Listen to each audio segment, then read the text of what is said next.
तो नमस्कार विद्यार्थियों। तो यहाँ पर हम आप लोग के लिए कक्षा यहाँ पर जो है 7 का विषय यहाँ पर विज्ञान का वार्षिक परीक्षा 2000 यहाँ पर 26-27 के लिए एक पूरा यहाँ पर आप लोग के लिए पेपर ही लेके आ चुके हैं। तो अगर आप लोग जो है चैनल पर पहली बार आए हैं तो चैनल को तुरंत के तुरंत सब्सक्राइब करें और वीडियो को अपने उस दोस्त के पास ज़रूर शेयर करें, इससे भी ये पता ही नहीं है। तो चलिए हम लोग इस प्रश्न पत्र को हल करना स्टार्ट यहाँ पर कर देते हैं। तो यहाँ पर हम लोग देखते हैं कि समय यहाँ पर 2 घंटे 30 मिनट का और पूर्णांक 60 का और विषय यहाँ पर विज्ञान का हम लोग को दिए गए। यहाँ पर विद्यार्थी का नाम डालना है और अनुक्रमांक आपको जो भी हो डाल दीजिएगा। सामान्य निर्देश को हम लोग यहाँ पर अच्छे से रीड कर लेंगे। उसके बाद अब हम लोग यहाँ पर प्रश्न को हल करते हुए अब आगे बढ़ रहे हैं। तो यहाँ पर हम लोग देखते हैं कि यहाँ पर हम लोग को सबसे पहले खंड यहाँ पर का दिया गया है। तो हम लोग यहाँ पर सबसे पहले प्रश्न को देखते हैं। तो कह रहा है कि पौधों में भोजन किस रूप में संचित होता है। तो हम लोग जानते हैं पौधे में यहाँ पर हमारा ग्लूकोज C6H12O6 के रूप में यहाँ पर हमारा होता है। यहाँ पर हमारा भोजन यहाँ पर हमारा होता है। उसके बाद हम लोग आगे बढ़ते हैं।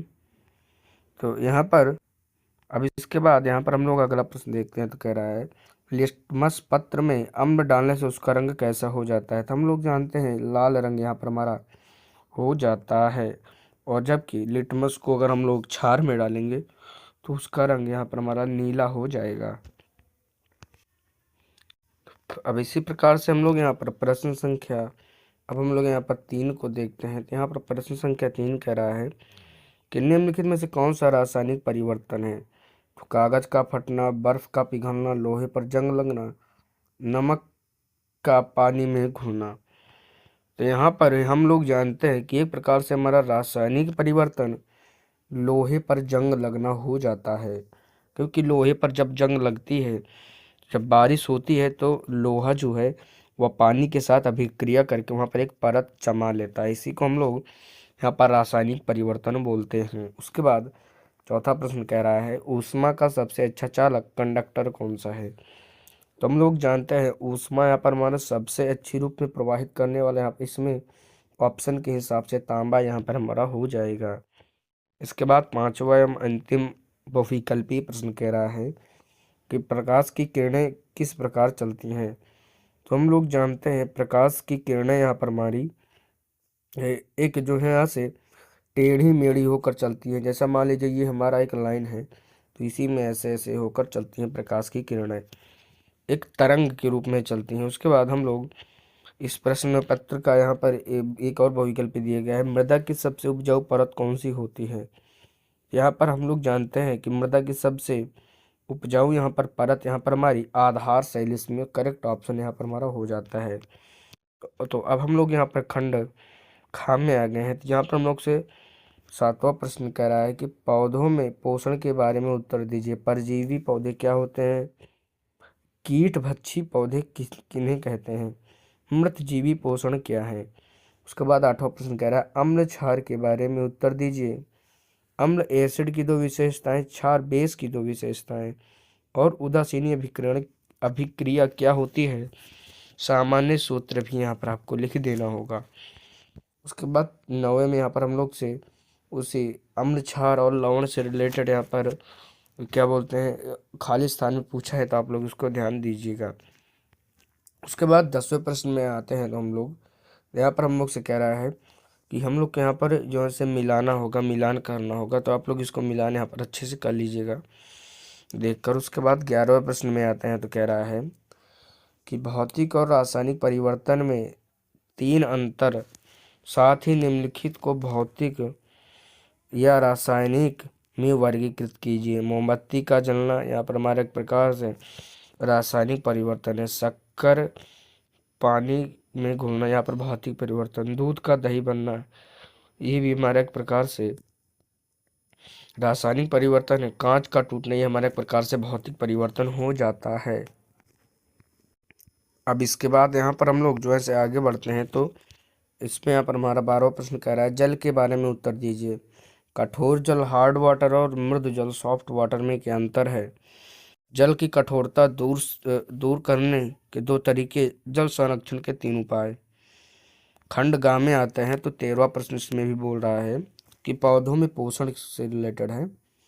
प्रकाश संश्लेषण का समीकरण लिखिए और इसके लिए आवश्यक कारक बताइए। स्वपोषी, एट्रोपिक और परपोषी। एट्रोपिक पोषण में अंतर यहाँ पर आपको लिखना होगा।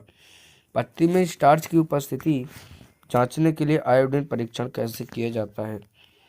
उसके बाद अगला 14वां प्रश्न कह रहा है कि पशुओं में पोषण कह रहा है। मानव पाचन तंत्र के अंगों के नाम क्रम में लिखिए, प्रत्येक का एक एक कार्य लिखिए। 15वां प्रश्न कह रहा है ऊष्मा चालन और या संवहन और विकिरण का उदाहरण सहित यहाँ पर आपको समझाना होगा। उसके बाद 16वें प्रश्न में अम्ल, क्षार और लवण से रिलेटेड क्वेश्चन पूछा है। तो आप लोग, मैंने आपको ऊपर कुछ बताया है तो उसी से रिलेटेड है क्वेश्चन। और यहाँ पर 17वें में हम लोग को मृदा से रिलेटेड क्वेश्चन पूछा है। तो यहाँ पर पहला प्रश्न कह रहा है कि मृदा की परतों का नामांकित चित्र बनाइए। मृदा के प्रकार, बालुई, दोमट, चिकनी मिट्टी में अंतर स्पष्ट कीजिए और बताइए कि किस फसल के लिए कौन सी मृदा उपयुक्त होती है। अगला कह रहा है मृदा अपरदन, सॉइल इरोशन क्या है, इसे रोकने के 3 उपाय बताइए। 18वां प्रश्न प्रकाश से रिलेटेड है। यहाँ पर कह रहा है प्रकाश का परावर्तन क्या होता है और समतल दर्पण में प्रतिबिंब की 4 विशेषताएं लिखिए और इंद्रधनुष कैसे बनता है। वर्णक्रम, स्पेक्ट्रम के रंगों के नाम यहाँ पर आपको बताने होंगे। उसके बाद हम लोग इस प्रश्न पत्र के अंतिम खंड में आए हैं। यहाँ 19वां प्रश्न कह रहा है पौधों और जंतु में पोषण की तुलना करिए और हरे पौधे अपना भोजन यहाँ पर जो है से कैसे स्वयं बनाते हैं और क्लोरोफिल की क्या भूमिका है। गाय, भैंस, रुमेश का महत्व, अमीबा भोजन ग्रहण करने की प्रक्रिया यहाँ पर आपको बतानी होगी। और उसके बाद यहाँ पर आपको अथवा में भी बहुत सारे क्वेश्चन दिए गए हैं। तो आप लोग को जो है 20वें में फिर से वही भौतिक और रासायनिक से रिलेटेड क्वेश्चन पूछा है और 21वें में जल और मृदा से रिलेटेड यहाँ पर हम लोग से क्वेश्चन पूछा है। और तो हम लोग इसको थोड़ा देखते हैं। जैसे कह रहा है कि जल का वितरण पृथ्वी पर किस प्रकार है, पीने योग्य जल इतना कम क्यों है। जल का शुद्धिकरण निम्नलिखित विधियों से समझाइए। उबलना, निस्यंदन, क्लोरीनीकरण। और उसके बाद अथवा में भी यहाँ पर हम लोग को क्वेश्चन दिए गए हैं तो जो आए उन्हें आप लोग कर सकते हैं। उसके बाद प्रकाश और उसके गुण, प्रकाश का परावर्तन और अपवर्तन में अंतर स्पष्ट कीजिए और प्रत्येक का एक उदाहरण दीजिए। और उसके बाद अवतल, यहाँ पर आपको बता रहा हूँ कि अवतल दर्पण यहाँ पर हमारा क्या है, कॉनकेव मिरर और उत्तल दर्पण कॉन्वेक्स मिरर में 3 उपयोग यहाँ पर आपको बताने होंगे। उसके बाद तीसरा यहाँ पर प्रश्न कह रहा है कि मानव नेत्र, ह्यूमन आइज का नामांकित चित्र बनाइए और मुख्य भागों के यहाँ पर आपको कार्य लिखने होंगे। अगला कह रहा है निकट दृष्टि दोष, मायोपिया और दूर दृष्टि दोष, हाइपर मेट्रोपिया दूर करने के लिए कौन सा लेंस उपयोग किया जाता है। तो निकट में अवतल यूज करते हैं और दूर में उत्तल यूज करते हैं। तो इसी प्रकार से हम लोगों ने देखा कि हम लोगों ने अपना पूरा यहाँ पर पेपर समाप्त कर लिया। 2 क्वेश्चन बचे हैं जिसमें जो कह रहा है दर्पण में अपनी छवि देखने का वैज्ञानिक कारण समझाइए। उत्तल लेंस से आग कैसे जलाई जा सकती है, सिद्धांत समझाइए। तो यहाँ पर हम लोगों ने अपना यहाँ से पूरा यहाँ पर पेपर यहाँ पर समाप्त कर लिया है। तो मैं आशा करता हूँ कि अगर आप लोग चैनल पर आए होंगे पहली बार तो सब्सक्राइब करेंगे। और अगर आपको कक्षा 7 में और विषय विज्ञान की तरह हिंदी, इंग्लिश, गणित, सामाजिक विज्ञान का और भी पेपर को देखना चाहते हैं तो हमारे चैनल के अंदर आपको कक्षा 6 के नाम से प्लेलिस्ट बनी हुई दिख जाएगी। वहाँ पर जाइए और सभी पेपर को यहाँ पर आप लोग देख लीजिएगा और वीडियो को दोस्तों तक भी शेयर करिए ताकि उन्हें भी ये जानकारी यहाँ पर पता हो सके। और मैं आप लोग को एक बात बताना चाहता हूँ कि हमारे चैनल पर आप लोग को ऐसे ही यहाँ पर कंटेंट हमेशा मिलते रहेंगे। आप लोग चाहे जिस भी कक्षा में जाएंगे तो इसके लिए आप लोग हमारे चैनल को सब्सक्राइब कर लें ताकि हम जब भी कोई नया वीडियो अपलोड करें तो वह वीडियो सबसे पहले आप तक पहुँचे। तो चलती है फिर मिलते हैं फिर किसी और नए वीडियो में। तो चलिए, जय हिंद। लेकिन जाते जाते सब्सक्राइब करना ना भूलें।